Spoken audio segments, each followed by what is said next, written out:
Because if you are unable to change the dialogue that's taking place in your head, then you are not going to be able to produce a productive, impactful, successful, happy life, period.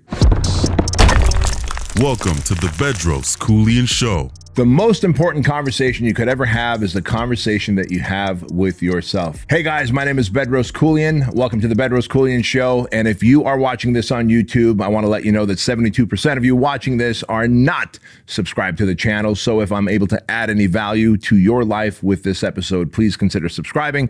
Leave us a comment, hit the thumbs up, and all that shit. And if you're on Spotify and iTunes, thank you for listening. You guys are growing the show leaps and bounds. We are number 5 in our category because of all of you. So thank you, thank you, thank you. Let's continue to grow. So I want to talk to you about the the monster that's living in your head. And the reason I titled it that, The Monster Living in Your Head, is because I really believe that the most detrimental conversations that take place are not between two people, but it is between you and yourself, right? And I'm here to prove it to you. So I was reading about the study. This is how this whole episode came out. There's a study that said that 30% of people out there don't have inner dialogue. Like they don't have this inner conversation that I have with myself, and I thought most people have with themselves. 30% of the population just have no inner dialogue. And I suppose that's better than having negative dialogue, right? But if 30% have no inner conversation, then that means there's 70% of us that do. I'm one of the 70%, and if you're one of the 70% that have inner conversation, inner dialogue, then it's important to figure out, what the fuck am I saying to myself? What is the conversation? What outcomes is it producing in my life? Can I control that conversation? Is there anything I can do to turn it positive if it's negative? Because the other thing I want you guys to know is 75% of all of the self-talk that we have in our heads is negative, right? Now, I can tell you that from firsthand experience because first and foremost, I'm one of those people that does have inner dialogue. I do have self-conversations. And the 1.0 version of me, remember, I was molested as a kid growing up in Armenia. We escaped, we came to the United States, and I grew up in Section 8 housing, and I was bullied and beat up by gangbangers, and kids at school weren't the nicest to me because I was a foreigner with a funny haircut and all that shit. And all of those things end up leaving scars on you, emotional and mental scars that end up acting as limiting beliefs in your pursuit of happiness, in your pursuit of success, in your pursuit of anything, actually, I suppose, of worthwhile. If you have limiting beliefs and self-sabotaging behavior, and you've had trauma that you've dealt with, and that trauma has gone unprocessed, you haven't healed from it, and you're the type of person that has dialogue in your head, well, that self-talk is going to be negative. And for me, it was negative. And if you're one of those people, it turns out you can fix that. And I'm going to tell you how, because otherwise there's this monster living in your head. And every time you try and do something good, something great, something impactful, make more money, have a better relationship, get fit, like develop a purpose, you end up hitting this upper limits. And Gay Hendricks in his book, The Big Leap, talks about the upper limit being this place of joy, success, fulfillment, significance, satisfaction that is uncomfortable to you because you're not used to having that high level of joy, success, abundance, comfort. And so you begin to limit it, right? You hit this glass ceiling, then you begin to limit it and go back to what's comfortable. And you do that by having negative self-talk. Oh man, what if this doesn't work out? What if things go wrong? What if people find out and laugh at me about it? And so the negative self-talk can be fixed, but how do you fix that negative self-talk in your head? Well, you have to first understand that all negative self-talk is your brain trying to fix a problem that has gone wrong once in your life, right? The problem with that is because we have this negative bias. In other words, when something great happens in your life, you might think about it once or twice. Like, let's say you went to the beach and you surfed and you caught some amazing waves and, you had a great time surfing and the sun was out and people were like high-fiving you and all that. Well, you might remember that once or twice. Let's say you went to that same beach on the same day, nice and sunny, beautiful, you were catching waves and all that, and then what happened to me happens to you. One of the times that I was surfing, where I surf in Dana Point at Doheny, shout out to all the homies who surf out there in Doheny and Dana Point. Dude, I got off my board. I was walking my board in the water. And if you guys know anything about Dana Point and Doheny, that area, the water, it's not sand underneath, it's rocks. And I think that has to do with the waves being slow like molasses, because the waves are really slow and it's perfect for longboarding, and I longboard. So, once the water's like chest high, I get off my board and I just kind of, slide my board along the water as I'm walking towards the shore. And apparently I stepped on a stingray, and this fucking thing stuck me right on the side of my foot. It was the most excruciating, painful, burning feeling ever. I felt it stick and then pull out. And then, of course, I pulled my leg out of the water and it's bleeding. I'm like, fuck, this sucks. Like, it was traumatizing, right? There's a negative bias that I had when I was stuck in the foot by that stingray, right? It's like, fuck, this hurts. I don't want to go in and get stuck by a stingray or get bit by a shark or whatever. So for like a whole month, I didn't go surfing. And then when I did go surfing, dude, like as soon as I was a couple feet in the water, I would get on my board and start paddling out. Like I used to walk my board out because I didn't, if it's low tide, remember I said there's rocks under there. It's not sand at Dana Point. And I got a long 11-inch fin on one of my boards. Like that fin will sometimes scrape against the rocks. I'm a big fella. I'm 224 pounds currently, and I can really, even though my 10-foot board is pretty buoyant, when it's low tide, I got to get that board out there in the water and then get on it. Otherwise, that fin will start hitting the rocks underneath. But I was like, fuck the fin. I'm going to jump on and start paddling. And if it scrapes a little bit, that's fine, because I'm not going to step on another fucking stingray. But all that to say that my negative bias was like always searching and worried that I'm going to step on something that's going to fucking sting me again for like months at a time. And truth be told, when I still go out there, I'm just like, all right, shuffle your feet. But you can't really shuffle when you're walking on rocks. And so you kind of have to be careful where you step on. So watch out. If I step on something soft, quickly pull my foot away. All that to say that there's a negative bias that we have. When something goes wrong in your life, your brain, your reptilian mind is like, okay, I got to watch out for this thing to go wrong again. I got to watch out for this thing to go wrong again. So while I'm out there surfing, trying to have a good time, there was this negative conversation in my head like, oh shit, like what's lurking around me that I don't know that might end up stinging me or fucking biting me or freaking me out, right? There was a period of time that like my surf experience was less than extravagant because, well, quite honestly, I was a bit nervous about being in the water. Now, I got over it, but how did I get over it? Well, it was through positive reinforcement, right? Each time nothing bad happened, I was like reminding myself, because I know what negative self-talk does. I was like, see, dude, nothing happened. That was a one-off anomaly. There's a high likelihood if you're going to surf the rest of your life that might happen again. There is. But you didn't die from it. And I know, who was it, the crocodile hunter guy who was like, stung in the chest with a stingray and fucking died on the spot because it got his heart. I don't plan on getting stung in the chest because I don't plan on fucking going under the water and swimming with the fish, because guess what? I'm a fucking human.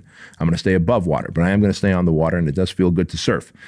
Some people are like, man, we don't even belong in water. Well, I get it, but it's also really cool when you're catching waves and you're surfing and you're on a longboard and you're like, fuck, man, I'm doing what Jesus did, man. I'm walking on water right now. I'm like Jesus, right?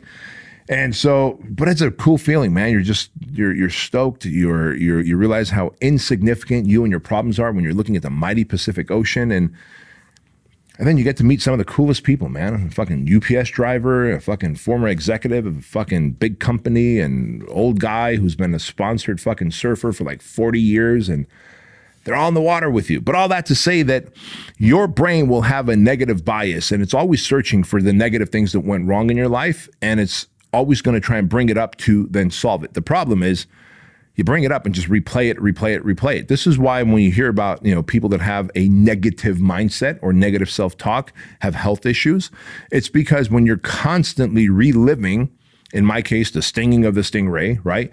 Or getting molested or being abused or being called names, whatever your trauma was, if you're constantly reliving it in the attempt of trying to solve it, but you're not because you're just reliving it, you're increasing your blood pressure, you're increasing cortisol, you're increasing all these things, negative factors in your life that are deteriorating to your health over time. And this is how you end up having that stroke or heart attack or whatever. You literally are stressing yourself out. So then how do you deal with that monster living in your head? If we know that the greatest conversations we can have are the conversations that we have between our two ears, how can we deal with it? How can we fix it? Well, for one, you have to start stacking wins, right? You have to start stacking wins. When someone starts stacking wins, you start developing this pattern of proof that shows that you start something and you finish it and you win at things, right? That's a very powerful thing to do, to be able to start something, finish, and win constantly. Now, from time to time, you're going to start things and try and finish it, and you didn't win. That's okay. Go back and finish it. If you've started something and you haven't finished, go back and finish it. Number one. Number two, become self-aware. Like, pay attention to the conversation that's happening in your head. Because if you're not paying attention to the conversation taking place in your head, you don't know if it's negative. You don't know if it's positive, as in it's building you, it's lifting you up, it is setting you up for success, or is it tearing you down and creating more patterns of negativity in your head that's going to lead to a health issue down the line, right? Like, become self-aware. Like, what the fuck is happening in my head?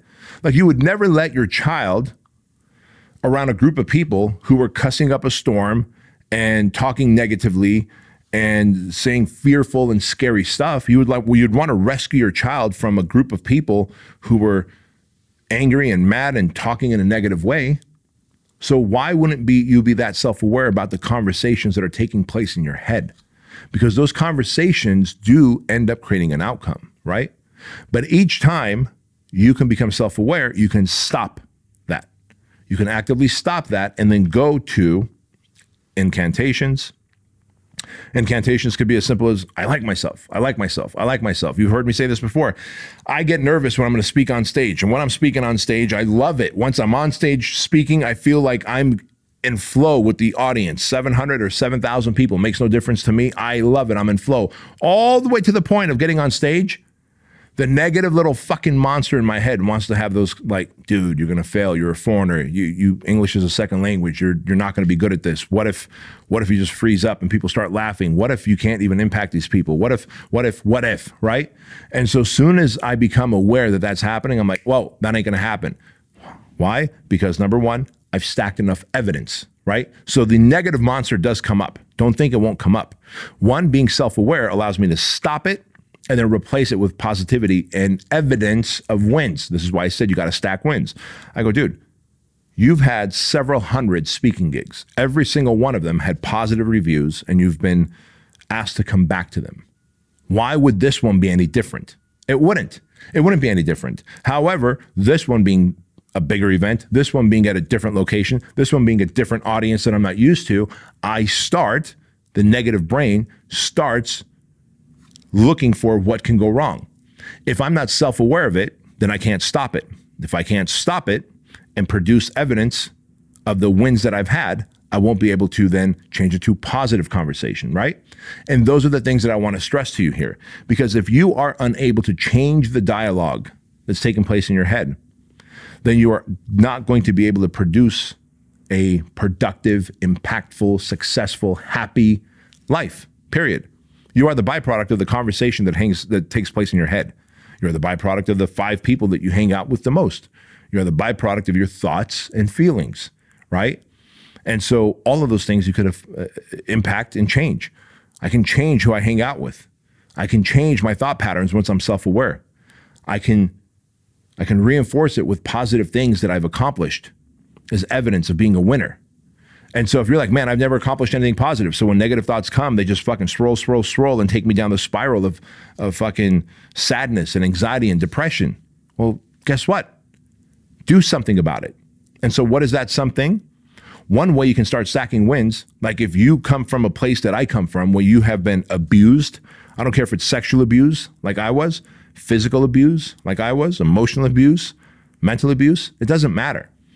You can go work with the therapist. You can go find a good therapist and start healing through the trauma that you've experienced in life. And if you can start healing through the trauma that you've experienced in life, you are going to process it and put it away. When you process it and put it away, it's not going to keep coming up, and you're not going to keep dwelling on it and reliving that same trauma over and over again. See, that's the scary thing, man. A bad thing could happen to you once in your life, but if you don't have control of the conversations that take place in your head, you can relive that bad thing over and over and over and over and over again for years. Now imagine how many bad things happen to people throughout their life. Like, bad things are a byproduct of life. I don't know anyone that's got the perfect life, that nothing bad has ever happened to them, right? And so most people are walking around with a conversation in their head that's negative 75% of the time. So how do they think they're going to produce a positive outcome in their life when they're walking around with a negative conversation? That's never going to happen. Those two dots will never connect. Those two roads will never connect. Listen, I stopped taking all of those and I started taking this, the Keuilian Wellness Shot. In fact, I created this because I was sick and tired of every morning taking 11 different supplements like turmeric, ginger, cayenne pepper, black pepper, vitamin B12, echinacea, vitamin C, zinc, right? Think about this. If you want to improve your immune system, if you want to fight off inflammation in your body so that you have better gut health, you have more energy, your joints don't hurt, then you're going to want to take all those supplements. And I was taking it twice a day, every day. And so when we created the Keuilian Wellness Shot, we cut no corners and we spared no expense. And so in this, you've got something that's going to not only help boost your immune system, but also fight off inflammation. Because if you're a high performer and if you want to get more done, if you want to stay more focused, if you want to make sure that you don't get sick as frequently, then you have to care about your immune system and you have to fight off inflammation, especially if you're an entrepreneur and you're high performing and you have a stressful work day from time to time, right? And so here's what I want you to do. You're going to click on the link in the description box or go to Keuilian.com and you're going to use the code word Bedros. And when you use my name, Bedros, you'll get 50% off your first subscribe and save bundle. For whatever reason you don't like the Keuilian Wellness Shot, which I've yet to meet anyone who doesn't, then let us know in your first 30 days. We'll give you a full refund. Part ways as friends. Fair enough? Go check it out. Use the code word Bedros. Get 50% off. Pete, you're like, man, I can't just go stacking evidence of winning because I was abused physically, mentally, sexually, emotionally. What you can do is you can heal through that. Work with a professional, a therapist. Go see a counselor. Read books on it. There's experts that have written books on everything, from having a fucking sociopathic mother to fucking a fucked up dad to sexual abuse to physical abuse to mental abuse. At least start with a book. Like, go to Amazon and find the books on that topic that have at least 100 5-star reviews. Buy that book and read it. You might take away one lesson that helps you heal, that helps you process what happened and helps you put it away. That way it doesn't have to replay in your head over and over again. Because think about this. It may have happened to you when you were young. It may have happened to you when you were a teenager or in your 20s and you were single. But then you get married and then you bring kids to this earth.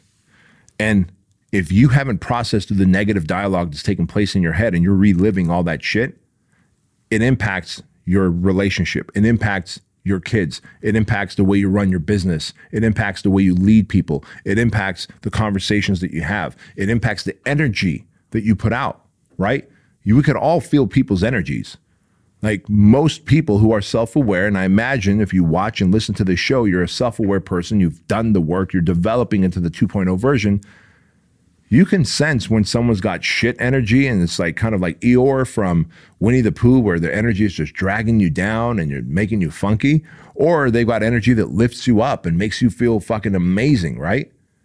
Well, you don't want to be that person that's got shit energy because you're emotionally constipated because of 1 or 2, 3 negative things that have happened in your life that are now become the soundtrack of the conversation taking place in your head.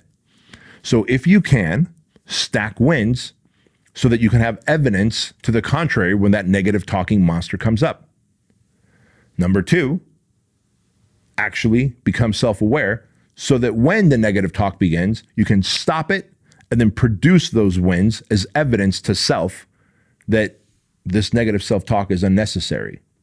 Right? And you change it to positive self-talk by saying, hey, I did this, I achieved that, I accomplished that, I got that gold medal, I got that standing ovation, I created that company, we made that many hundreds of millions of dollars, This is why it's so important to stack wins, because it's inevitable that bad things will happen to you. It's a human condition. Adversity will come, hardships will come, abuse will happen. If you've got no evidence to the contrary of wins, of you being a good human, of you accomplishing and achieving things, then you can't use that as evidence to the contrary, to silence the fucking monster within, right? And if you can't silence the monster within, then it begins to take hold and it grows bigger and stronger each time you replay those conversations in your head. And remember, you're trying to replay those conversations in an attempt to fix your problem. The problem is what got you here won't get you there. Like, you don't have the tools to fix your problem. So all you're doing is identifying the problem, identifying the problem, identifying the problem, identifying the problem. I was abused. I was beaten. I was lied to. Trust was lost. Loyalty was lost. Those people fucked me over. I got screwed over. I was left on the side of the road. Okay. Okay, got it. Got it. That happened 20 years ago, 10 years ago, 5 years ago. You're still replaying that? Will you go and heal? If it's something you can heal through it, by reading a book, by working with a therapist? Will you stack wins to build an I want to like overbuild so much evidence of badassery so that when there's one little negative seed that starts sprouting, I can take all that evidence of badassery that I am and be like, drown out that one little seed of negativity, right? And then, like I said, guys, the third thing, self-awareness. When you are self-aware of what is happening, the conversations in your head, the dialogue in your head, you can stop it and you can change its path. And when you're able to start going to it from a place of inner dialogue that is just fucking ran rampant and out of control to inner dialogue that is quiet, controlled, managed, positive, optimistic, uplifting, like that is the dialogue that I have now. My inner self-talk is just like, dude, you're a badass motherfucker. You tore your tricep. You felt shitty about it for a couple weeks. And then you're like, that's it, I'm done. 2 weeks is my timeline to feel shitty about it. Time to start figuring out how to train around a torn tricep. Time to start getting even leaner. Time to start doing jujitsu, right? I don't know if y'all know this, but well, you guys follow me. You guys know that I did the gi jujitsu. Like recently I started no gi, and turns out I'm a lot better at no gi than I was with gi. With a fucking torn tricep, where if I'm trying to do like an Americana on someone from mount, and I can't use my left arm to push their arm down, I have to use my head on top of my fist to use for strength, because I can't do a tricep extension when they're giving me resistance. But I figured out how to push someone's hand out with the, right? That is, I've built so much fucking evidence of badassery in my life that I'm like, I can work around a torn tricep that has pain and that has limited strength currently. I'm building it up, but I know it's going to take a year or two to build up all that strength and what little tricep is left. But I know I could do it. So I took on the no gi challenge, and I'm having a fucking blast doing it. But if I constantly let that monster that's living in all of our heads take over, it's that inner critic, right? We talk about the inner critic, that bitch voice, instead of the advocate. Once the advocate can always produce more evidence than the critic can, it will drown out the critic. And then you will constantly play the positive self-talk by showcasing evidence of being awesome, by solving through and healing through traumas and fucking shit that's happened to you, because that is the human condition. Shit will happen to you. Don't think like you're somebody special and that shit can't happen to you. It can, and it will, and it probably has. And you're like, I just put it away. Oh, okay, you're just living it in the back of your mind, carrying it into every other fucking relationship of your life, damaging yourself, treating your body like a dumpster. And then self-awareness, guys.